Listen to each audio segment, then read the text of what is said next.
minutes, 4 seconds from a Conference USA title and a trip to the NCAA tournament for the 4-seed UAB, which Mike started the season 4-9, 14-6 over their last 20 games. And now 2 minutes. The first trip to the tournament since 2011. I'll tell you what, like I said, they've gone from being boys to men. You know, I look at their schedule, top early schedule. I look at the fact that they lost, you know, more games than probably this team should have. A lot of close games. They could just easily have 25 wins. This is an excellent basketball team, well coached, and like I said, I would not want to have to play them in the first round of the tournament. What do you think they wind up? 13? Well, neighborhood? Yeah, I mean, probably only because they didn't win the league. Maybe 12, but and if they're 12, that's good because 12's always upset fives anyhow. I remember being a GW being a 12 and ended up playing the Michigan Fab 5 in the Sweet 16, so I wouldn't mind being a 12. Terrence knocks down a 3, and of course, coming into the tournament, folks, we're hopeful that Old Dominion can make a bit of a run. They were on the bubble, as was Louisiana Tech. But Old Dominion bowing out in the opening game of this tournament. And Louisiana Tech losing last night. They'll be hopeful tomorrow night, but there's a good chance they didn't do enough. No.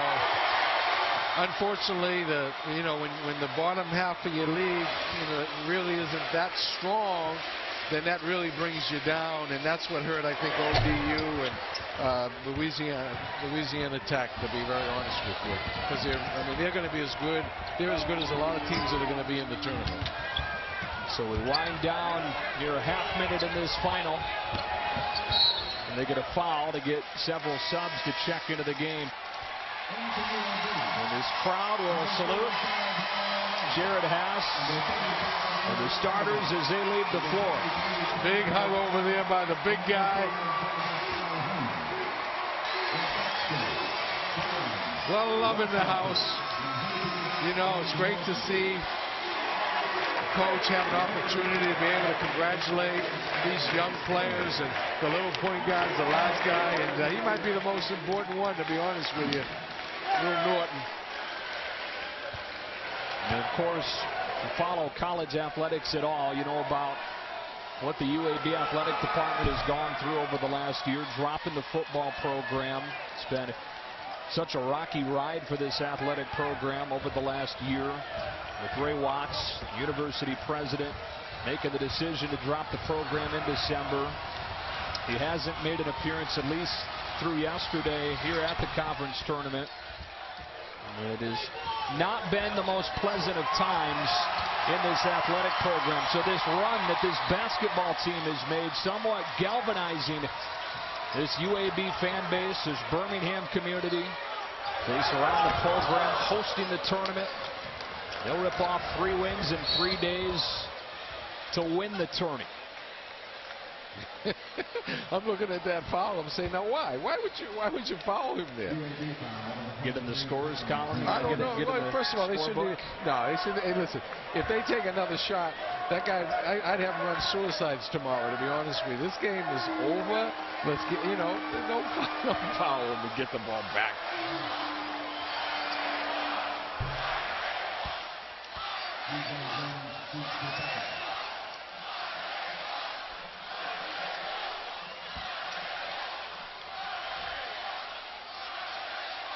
Okay. First time UAB has been to a conference tournament final since '04. One of the charter members of Conference USA. 20 seasons in the conference, 20 trips to the tournament. But this will be their first Conference USA tournament win. The clock runs down, and that will do it from Birmingham. UAB's headed back to the big dance.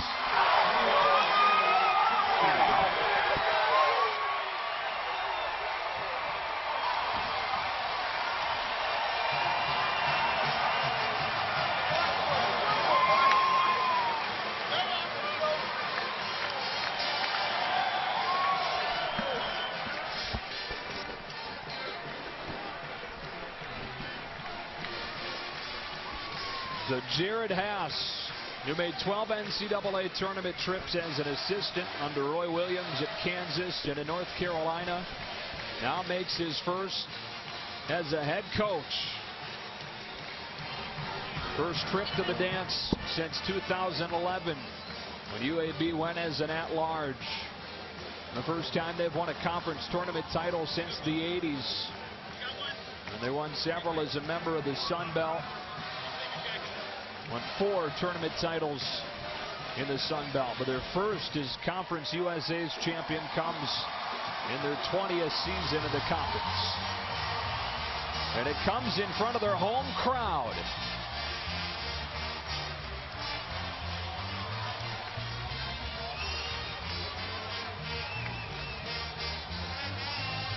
And Jared Haas can finally smile. Had that 16-point lead that disappeared against the regular season champion Louisiana Tech yesterday. Had to go to overtime. Very first person that started to pump up the crowd after they blew that lead and went into overtime yesterday was Coach Haas. Said he saw a look in their eyes during that break leading into the overtime. He knew they'd be fine. They outscored Tech 14-4 in the overtime session and then straight dominated Middle Tennessee today.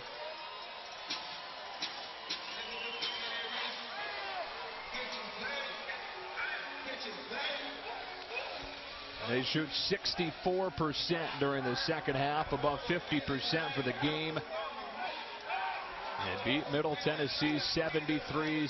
Let's go to Mike Jarvis, who's with the winning coach, Jared Haas.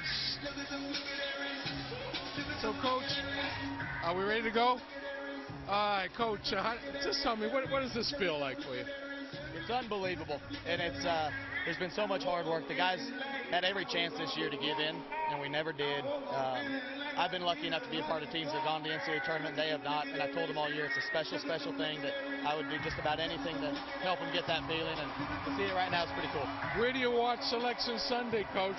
I haven't decided yet. I don't know if it's going to be in my basement. I don't know if we're going to go to a restaurant. It's a great problem to have to figure out. Well, listen, thank you. Congratulations. Love your team. Good luck in the tournament. Thank you so much. Okay. Yeah, I don't think he had to think much about where they'd watch Selection Sunday coming into this week as the 4 seed, where they take down 5th-seeded Western Kentucky on Thursday in the quarters. They take down the top seed Louisiana Tech in a thriller in the semis last night, and then they beat the 6th seed Middle Tennessee in the final today.